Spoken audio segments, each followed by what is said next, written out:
이번 시간은 그 행정소송의 한계, 그 종류, 그 다음에 우리가 보시면 이제 소송물, 그 다음에 이런 거 보시면 이제 가장 우리가 보시면 항고소송, 당사자소송, 그 다음에 항고소송 중에서 취소소송, 무이동 확인소송 관계, 취소소송과 무이동 확인소송 관계, 그 다음에 우리 항고소송과 당사자소송의 관계, 이것까지 간단히 보도록 하겠습니다. 먼저 484쪽에 그 행정소송의 한계가 있죠. 뭐 앞에서 우리가 기초 개념에서 다 했기 때문에 소송의 한계, 종류, 그 다음에 그 소송물 간단히 보도록 하죠. 시험에서 나올 것만 하도록 하겠습니다. 자, 우리 행정소송의 한계인데 우리 도표 보시면 사법의 본질에 따른 한계가 있어요. 그 다음에 권력 분립에 따른 한계가 있는데 이것도 종종 잘 나와요. 좀 쉬운 문제로 나옵니다. 사법의 본질에 따른 한계는 자, 먼저 그 첫 번째 구체적 권리 의무에 관한 사건. 그러니까 쉽게 말하면 일반적이고 추상적인 법령 이 자체를 대상으로 안 돼요. 그러니까 일반적이고 추상적인 근거 법령 이걸 대상으로 하면 안 되고 요 일반적이고 추상적인 그 법규 명령 이것이 바로 행정기관의 적용 집행작용인 이 행정행위 또는 처분, 판례한다면 행정처분에 의해서 구체화된 사건화가 돼야 돼요. 구체화 및 그 사건화가 돼야 합니다. 사건성 있을 때 비로소 행정소송을 제기할 수 있어요. 그래서 여러분들 도표를 통해서 정리하겠습니다. 자, 484쪽에 자 보시면 구체적 권리 의무에 관한 사건에서 법령의 효력 및 해석의 문제는 안 돼요. 단 처분 법규, 처분적 법규, 처분적 명령, 처분적 법률, 처분적 명령, 처분적 조례 이런 것은 처분성, 행정행위성, 처분성이 인정되죠. 그렇기 때문에 바로 행정소송이 대상으로 할 수 있습니다. 자, 그 다음에 사실행위를 보시면 이때 우리가 많이 앞에 했던 거죠. 제2편에서 권력적 사실행위는 그 대상이 되지만 비권력적 사실행위는 행정행위성 내지 처분성이 인정되지 않습니다. 그래서 행정승의 대상으로 할 수 없고, 그 다음에 소송에서 우리나라의 행정소송법은 주관적 소송의 원칙이에요. 주관적 소송의 원칙입니다. 즉 개인의 권익구제를 그 목적으로 하고요. 이때 예외적으로 객관적 소송, 민중소송과 기관소송이 인정되고 있는데 이때 민중소송으로서 기관소송과 그죠? 민중소송이 각 개별법에 그 근거 규정이 있을 때만 인정됩니다. 그래서 우리가 주관적 소송의 원칙인데 이 주관적 소송에서 특히 항고소송과 당사자소송이 있죠? 예. 항고소송과 당사자소송이 있고 행정소송하면 주관적 소송이 원칙이고 주관적 소송 중에서도 우리 행정소송법은 항고소송 위주로 규정하고 있고요. 그 다음에 이 항고소송 보시면 다시 취소송, 무이동 확인소송, 부작위 위법 확인소송이 인정돼요. 맞죠? 이때 취소송 위주로 또 규정되어 있습니다. 그래서 행정소송하면 주관적 소송이 원칙이고 항고소송이 원칙이고 취소송이 원칙입니다. 그러니까 무효와 취소 중에서 뭐가 원칙이에요? 취소가 원칙이에요. 우리가 공정력은 취소 쟁송에 관한 규정에 의해서 인정된다고 우리가 배웠잖아요. 그래서 이렇게 법 구조가 실정법상 근거 규정이 취소 쟁송에 관한 규정이 우리 공정력이 실정법상 근거가 됩니다.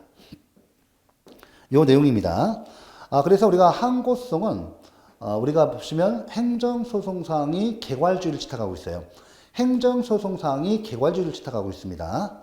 이에 대해서 우리 민중소송과 기관소송은 행정소송사항의 열기주의를 채택하고 있다. 이게 맞는 질문이에요. 이렇게 잘 구분하셔야 돼요. 이런 것도 이제 디테일하게 시험에서 나오고 있습니다.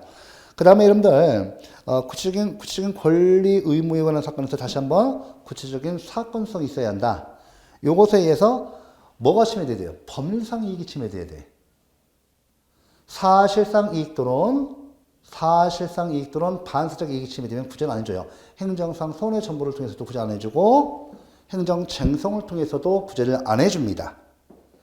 그래서 여러분들 우리가 법률상 이익이 침해됐다 해서 우리 권익 침해, 즉 개인적 공권 침해 맞죠? 개인적 공권의 확대와 경영에서 개인적 공권뿐만 아니라 법에 의해서 보호되는 것으로 이렇게 법 해석에서 인정될 수 있다고 한다면 즉 이게 법에 의해서 보호되는 이익, 줄여서 보호이익이라고 해요. 그래서 법률상 이익은 오늘날 개인적 공권 플러스 법에 의해서 보호되는 것으로 법 해석에 의해서 인정될 수 있다 한다면 법률상 이익이 되죠. 맞죠? 그래서 우리가 이거 다 연결되는 거예요. 개인적 공권의 발생 근거는 다양합니다. 주로 법률이 중요하죠. 근거 법률과 관계 법률. 근거 법률과 관계 법률의 법 해석을 통해서 개인적 공권성 뿐만 아니라 법에 의해서 보호되는 이익으로 인정할 수 있다면 법률상 이익이 되는 거예요. 거기다 한 가지 더. 나아가 헌법상 기본권까지 고려해서, 그렇죠? 법에 의해서 보호되는 이익으로 인정될 수 있다면 헌법상 기본권을 고려한다. 이 무슨 말이에요? 우리가 앞에서 배웠죠. 1편에서. 알 권리. 헌법상의 기본권인 표현의 자유권으로부터 파생되는, 도출되는 알 권리. 그 다음에 접견권, 사회단체 등록권, 헌법상의 기본권, 신체 자유권으로부터 접견권 나오죠? 그 다음에 사회단체 등록권, 그죠? 요거. 언론 출판의 자유로부터 사회단체 등록권. 요거 나와요. 집회결사의 자유. 맞죠? 이런 것으로부터 나오는 사회단체 등록권. 그 다음에 이제 환경권 어때요? 환경권. 헌법상의 환경조항으로부터 발생하는 환경권 같은 경우는 추상적 권리예요. 구체적 권리가 아닙니다. 앞에서 언급한 알 권리, 그 다음에 접견권, 사회단체 등록권 같은 경우는 구체적 권리고 개인적 공권성이 인정돼서 법률상 이익이 되지만 환경권 같은 경우는 추상적 권리예요. 그래서 구체적 권리성이 없습니다. 구체적 권리성을 띠려면 국회가 입법인 법률에 의해서 이 추상적인 권리를 구체적인 권리로 바꿔줘야 돼요. 법 규정을 통해서 그 내용을 채워줘야 합니다. 이때 비로소 환경권은 구체적 권리가 돼요. 그 전까지는 추상적 권리에서 침해된다 하더라도 이 바로 법률상 이익이 인정 안 돼. 맞죠? 반사적 이익에 불과합니다. 그 다음에 법령이 적용해서 우리가 배웠던 게 통치행위. 어때요? 통치행위. 원칙적으로 사법심사의 대상으로부터 배제하죠. 하지만 우리 헌법재판소는 통치행위라 할지라도 우리 국민의 기본권을 현재적으로 직접적으로 침해하는 경우는 통치행위라 할지라도 통치행위 개념은 인정합니다. 헌법재판소도 판례도 통치행위라 할지라도 국민의 기본권을 직접적으로 침해하는 경우는 헌법재판의 대상이 든다. 이것이 이제 금융실명제 사건이죠. 일명 금융실명제 사건에서 인정하고 나서 그 이후로도 계속 인정하고 있습니다. 그 다음에 재량행위, 자, 재량을 그르치면 원칙적으로 뭐죠? 그렇죠? 부당의 요치입니다. 위법이 아니에요. 부당의 요치인 것은 행정심판의 대상만 됩니다. 맞죠? 행정심판의 대상만 돼요. 이때 이제, 그렇지만 재량행위라 할지라도 재량하자가 있으면 재량행위가 위법이 돼요. 부당이 아니라 위법이 되죠. 자, 그래서 재량하자로서 재량 일탈, 남용, 흠결, 혜택가 있으면 재량행위가 위법이 되고 이걸 취소소송의 대상으로 할 수 있다. 행정소송법 제27조에 규정되어 있습니다. 맞죠? 이거 다 시험 잘 나와요. 지금 말씀드리는 것은 다 개괄적으로 해서 시험 잘 나오는 상황이에요.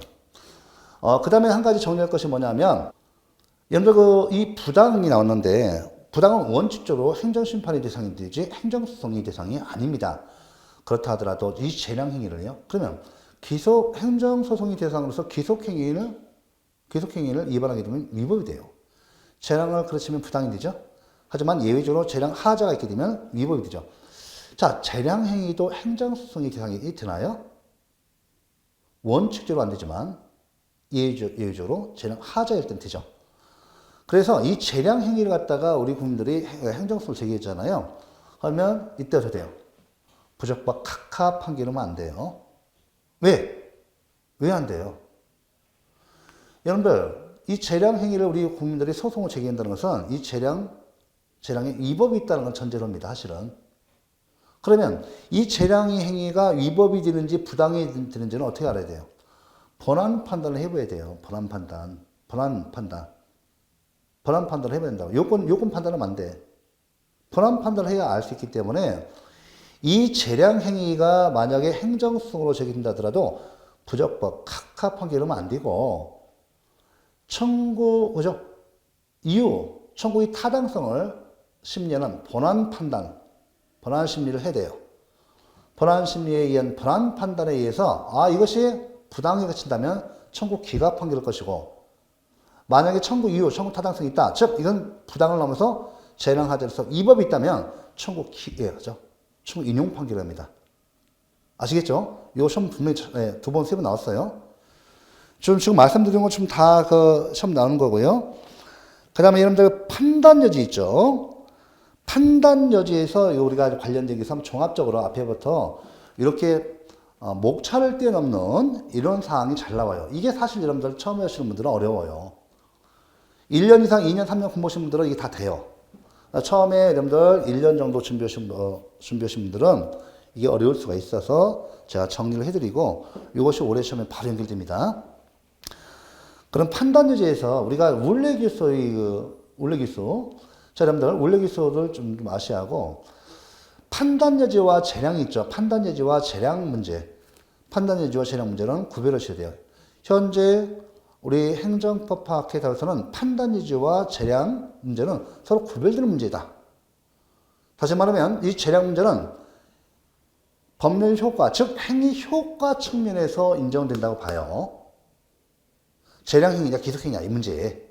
이건 행위 효과, 법률 효과 측면 문제라고 보고 판단 여지는 불확정 개념과 관계돼서 어디에서? 그렇죠. 행위 요건, 법률 요건 측면에서 인정된다고 봐요. 그래서 여러분들 꼭 기억하실 때, 자, 여러분들 바뀌면 틀려요. 바뀌면 틀리고. 자, 이제 판단 여지가 있는데, 이 판단 여지에서 이제 불확정 개념은 사실 법률 문제입니다. 법률 문제예요. 재량 문제는 사실 문제고. 원래는, 여러분들, 재량 문제는 제가 사실 문제라고 말씀드렸죠. 이 당부당, 예? 당부당. 재량 판단이죠. 재량 판단이 뭐예요? 공익이죠. 공익 판단이에요. 행정 목적인 공익 판단. 어떤 행정 조치를 할 때 공익 판단에 적합한 행정 조치를 해야죠. 그게 공익 판단, 이게 사실 문제란 말이에요. 그래서 원칙적으로 이 재량 문제는 공익 판단, 사실 문제이기 때문에 행정 심판의 대상이 되는 겁니다. 법률 문제가 아니니까요. 그래서 원칙적으로 우리 행정기관, 행정심판의 대상이 되고 행정기관의 권한이에요. 행정소송의 권한이 아닙니다. 재량 하자가 됐을 때 예외적으로 사법심사, 법원의 행정소송의 대상이 되는 거고 반대로 판단 여지는 불확정 개념과 관계에 있어서 행위 요건, 법률 요건 측면에서 불확정 개념이 되어 있죠.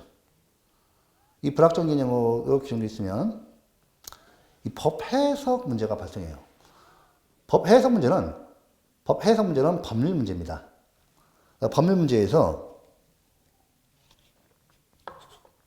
원칙적으로 법원의 사법심사 대상, 행정소송의 대상이 되는 거예요. 하지만 행정의 전문성, 기술성을 존중을 해서 법원이 판단을 갖다가 행정기관에게 판단 여지를 주는 겁니다. 그래서 원칙적으로 법원이 사법심사 대상이지만 예외적으로 어때요? 행정기관에게 판단 여지를 주는 거예요. 행정의 전문성과 기술성을 존중해서요. 일치적 판단, 그래서 이제 일치적 판단권을 있지만 법원이 갖고 있지만 행정기관에게 밀어주는 거죠. 이때 행정기관이 판단 여지에 있어서 판단 여지에서 원래 기수한다면 이 불확정 개념과 관계돼서 중요한 게 있어요. 원래 기수는 경험적 개념과 가치 개념 또는 기범적 개념으로 구분합니다. 구분해서 이 경험적 개념에 대해서는 판단 여지가 인정되지 않고 가치 개념 내지 기범적 개념에 판단 여지가 인정된다고 봐요. 요거까지 좀 잘 나옵니다. 요거까지 연결하셔야 돼요. 만약에 경험적 개념은 바로 여러분들 요에 대해서 판단 여지가 안 돼요. 경험적 개념은 우리가 이제 일반적으로 사회 생활 경험 법칙상 자 이거 어때요? 야간은 봄, 여름, 가을, 겨울 틀리죠. 길이가 다 달라요. 하지만 우리가 일상생활 경험 법칙에 의한다면 법칙이에요. 일몰 후 일출 전이 야간이에요. 이와 다른 해석을 행정기관이 해버리면 법원이 바로 사법심판 합니다. 하지만 가치 개념, 기본적 개념은 공익 판단, 공익, 무엇이 가장 공익에 적합한가라는 재량이 있어요. 공익. 그 다음에 경찰상의 필요성, 이런 것 등은 가치 개념, 기본적 개념에서 이 부분에 대해서는 1차적으로 이제 법원이 판단할 수 있음에도 불구하고 행정기관의 판단을 존중해 줍니다. 판단 여지를 줘요. 됐죠? 이렇게 됩니다. 1차적으로. 하지만 꼭 기억하세요.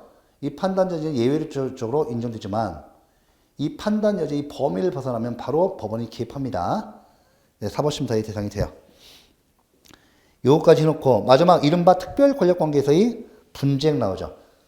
자, 오늘날 통설 판례가 특별 권력관계라는 이유만으로 특히 판례는 특별 권력관계를 부정합니다. 단지 특별 권력관계라는 이유만으로 사법심사가 배제되는 것은 아니다. 바로 오늘날 법치주의가 정립되어 사법심사의 대상이 됩니다. 요거까지 놓고 자, 그 다음에 우리 도표에서 권력 분립에 따른 한계가 있죠. 권력 분립에 따른 한계가 있는데 여기서 보시면 뭐가 있어요? 자, 접니다. 자, 우리 행정심판은 우리 항고심판만 인정되죠. 우리 행정소송에서 항고소송 비교를 보면 행정심판은 항고심판으로서 취소심판과 무이동 확인심판, 거부처분이나 부작에 대한 의무이행심판이 인정되고 있죠. 이 소극적인 처분, 거부처분이나 부작에 대해서 현실적이고 실질적으로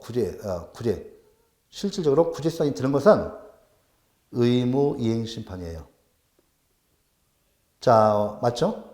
자, 그런데 우리 행정소송법은 아직 의무이행소송을 인정하지 않고 있습니다. 항고소송에서 최소소송과 무이동 확인소송은 인정되지만 이때 의무이행소송을 인정하지 않고 의무이행심판의 대상인 부작에 대해서는요. 부작위 입법 확인소송을 인정해요. 그러면 거부처분은요. 행정심판에서는 거부처분이나 부작에 대해서 의무이행심판이 인정되죠. 꼭 기억하실 것이 이 거부처분은요. 행정심판에서도 취소심판의 대상이 될 수 있습니다. 꼭 아셔야 돼요. 왜? 거부처분도 처분이거든요. 이거 아셔야 하고 행정심판은 의무이행소송을 인정하지 않고요. 따라서 거부처분에 대해서는 취소성의 대상이 됩니다. 취소성의 대상으로 하고 있고 그 부작에 대해서는 뭐예요? 이 부작에 대해서는 부작위 입법 확인 소송만 인정하고 있죠. 그래서 지금 현재 의무이행소송을 인정하자고 해서 법 개정안 나왔다 벌써 10년, 15년 전부터 내고 있는데 아직도 개정되고 있지 않습니다. 도입하고 있지 않고 아마 한 5년 정도 내에는 5년 내에는 행정소송법이 전면 개정 들어갈 것 같습니다. 지금 행정소송법의 문제점이 민사소송에 대한 특별법으로 개정되어 있어요. 지금 전혀 다른 사법과 공법체계에 있어 그 성질이 다른 것을 갖다가 민사소송을 통해서 준용하고 있습니다. 그래서 앞으로 행정소송이 아마 거의 민사소송법 법 규정 거의 법좀 1000개 됩니다. 거기에 아마 대응해서 따로 이제 독립해서 만들어질 때가 올 겁니다. 그때가 되면 아마 행정법 강의도 이제 재형소법 띄어서 따로 강의 떨어질 거예요. 그러니까 실체법과 절체법이 행정법과 헌법은 구분이 안 되고 있습니다. 아직 분리 안 돼 있어요. 앞으로 민사법과 형사법과 같이 앞으로 여기 이제 행정쟁송 요시 절차법으로 별도로 떨어질 겁니다. 강의가. 자, 여기까지 해서 지금 제가 이거 좀 나머지 484쪽, 485쪽 요거 다 말씀드렸어요. 여기 쭉 나오죠. 486쪽, 487쪽. 특히 여러분들 우리 도표에서 다시 한번 마지막에 보시면 권력 분립에 의해서 그러니까 사법기관인 우리 법원이 행정기관에게 이래라 저래라 하면 안 된다는 거예요. 권력 분립에 의해서. 그래서 의무 이행성이 인정돼요, 안 돼요? 무조건 안 됩니다.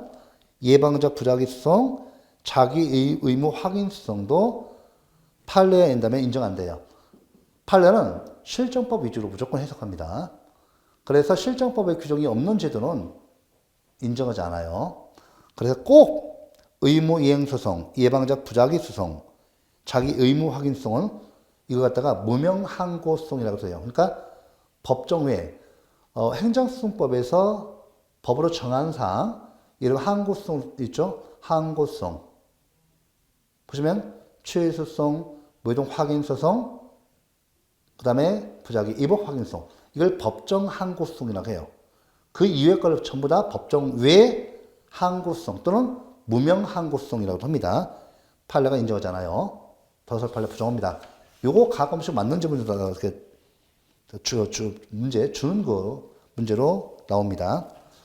다 이렇게 딱 한번 정리했고요. 바로 여러분 나머지 내용 487쪽까지 쭉 봐보세요. 보고 488쪽에 다시 행정성의 종류가 나오죠. 종류가 나옵니다. 자, 그래서 우리가 다시 한번 행정성에서 주관적 수성이 원칙이고 우리 행정소송법은 주관적 수성 위주로 규정하고 있고 주관적 수성에서 항고성 위주로 규정하고 있고 다시 항고성, 법정 항고성으로서 최소성 위주로 규정하고 있고 그 나머지 그 성질이 반하지 않는 한 무이동 확인소송과 무이동 확인소송과 부작위 이복 확인성, 그 다음에 당사자성, 민정소송, 기관소송의 유추 적용입니다. 특히 그래서 여러분들 법정 항고성에서 최소성의 규정이 있고 무이동 확인소송과 부작위 이복 확인소송에 준용되지 않는 규정은 반드시 암기사항으로 해놓으셔야 합니다. 왜? 그러면 당락을 결정하기 때문에 그렇습니다.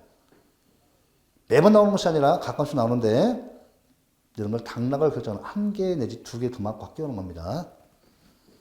꼭 기억하시기 바랍니다. 다 이거 다 우리가 기초에서 다 했기 때문에 보고요. 바로 여러분들 행정소송 종류 다시 한번 여기서 여기 주관적성, 항고성에서 취소성이 위주로 되어 있죠. 그래서 취소성은 행정소송상의 객관주의를 채택하고 있다. 객관적성은 행정소송상의 열기주의를 채택하고 있는데 민중소송과 기관소송이 그에 해당하고 이것은 각 개별법에 민중소송과 기관소송을 인정할 때만 바로 인정됩니다. 그래서 여러분들 여기 보시면 소송 유형에서 특히 여기 이제 당사자 소송하고요. 판례가 당사자성과 여기 당사자성과 민사성을 구분하고요.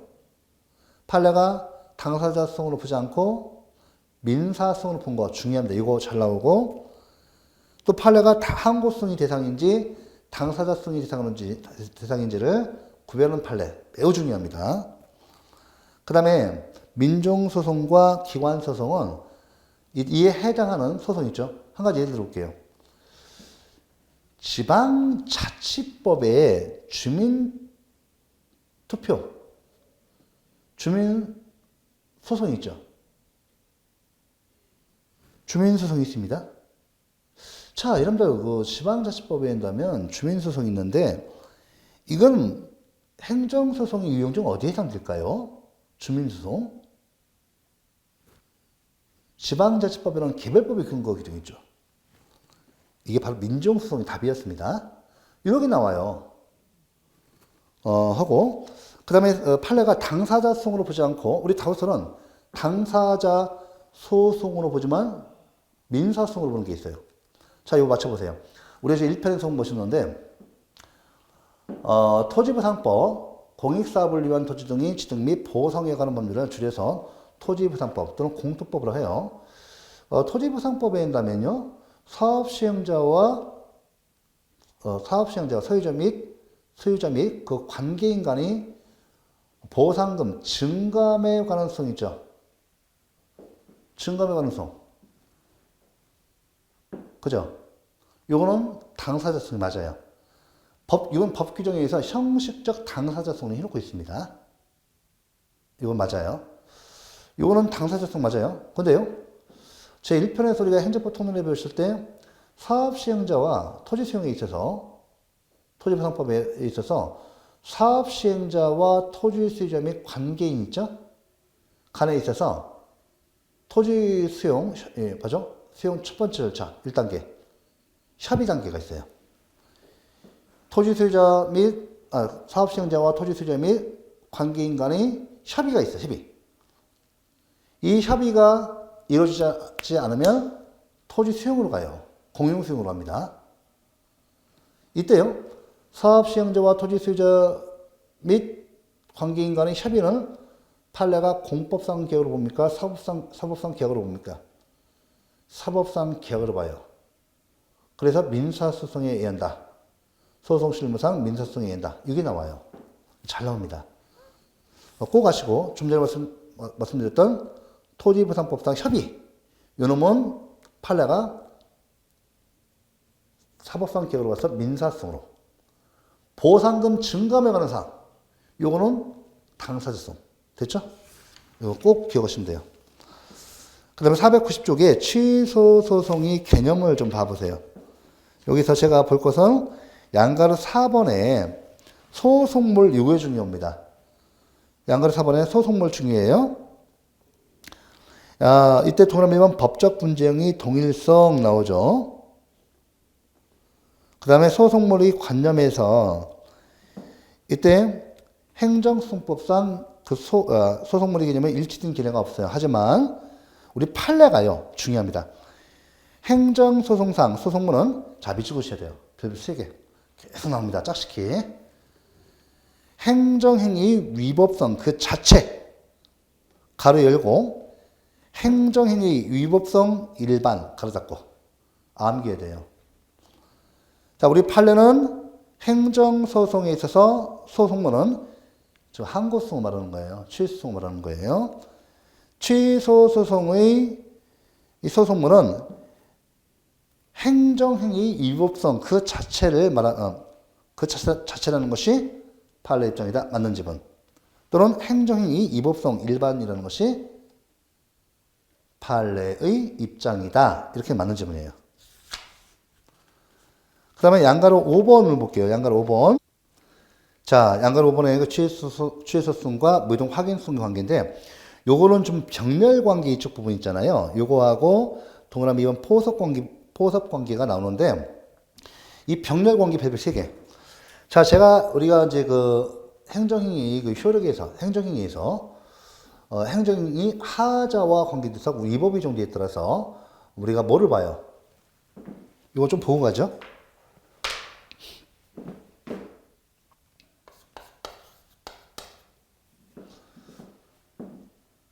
우리가 여기서 배울 때 이렇게 설명을 사실 드렸습니다. 요거와 관계해서 행정행위에 하자 또는 흠이 있다라고 한다면 이 행정행위를 뭐로 만들어요? 이 행정행위를 갖다가 뭐로 만들어요? 위법한 행정행위를 만들죠.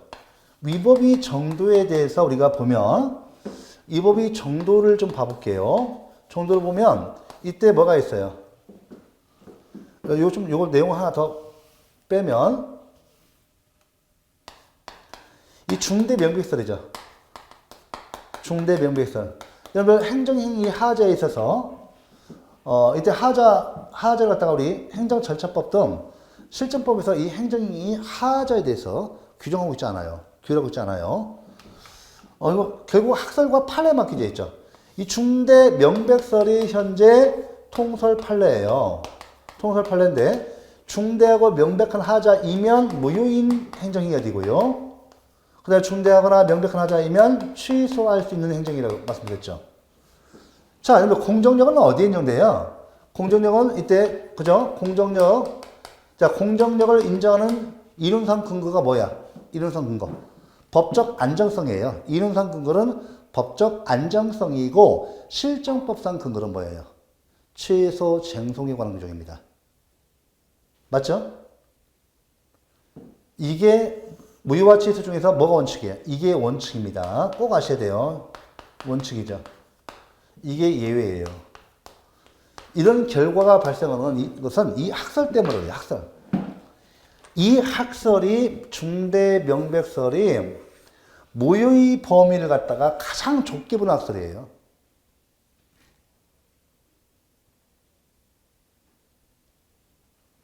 또 명백설 중에서 일견, 외관상,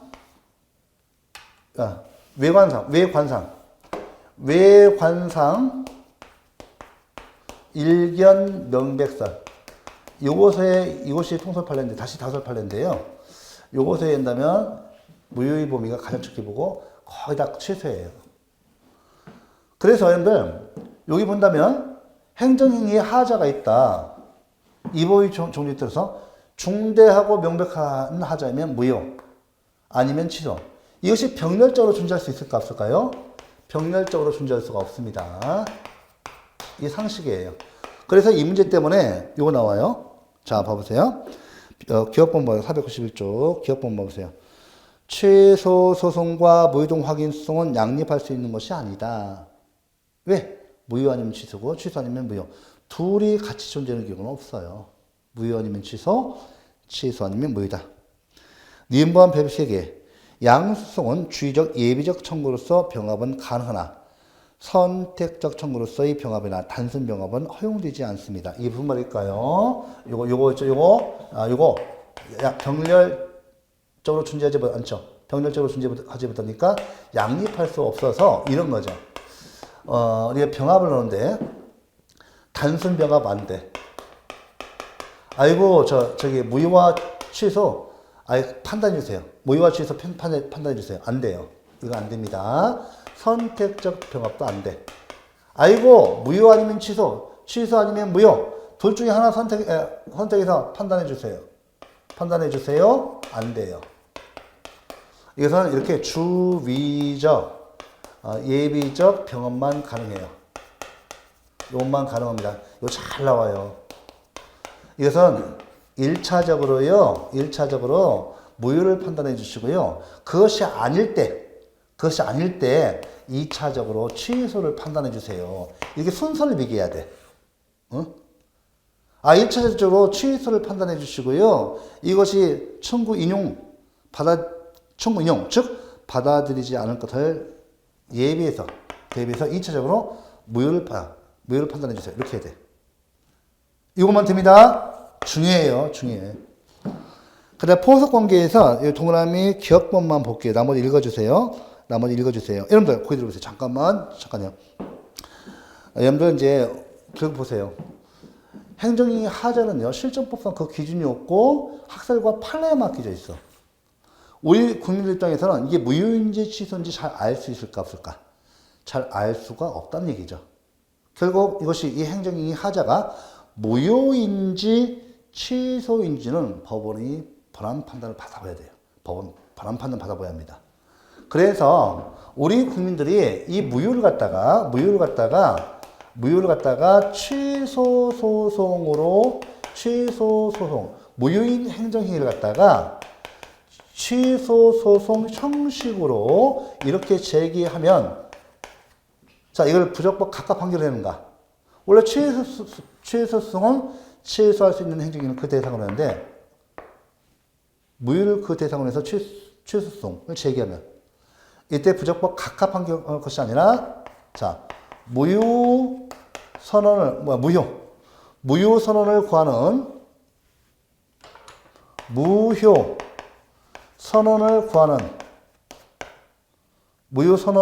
구하는 취소소송. 이것도 가능하다고 봐요. 가능하다고 봅니다.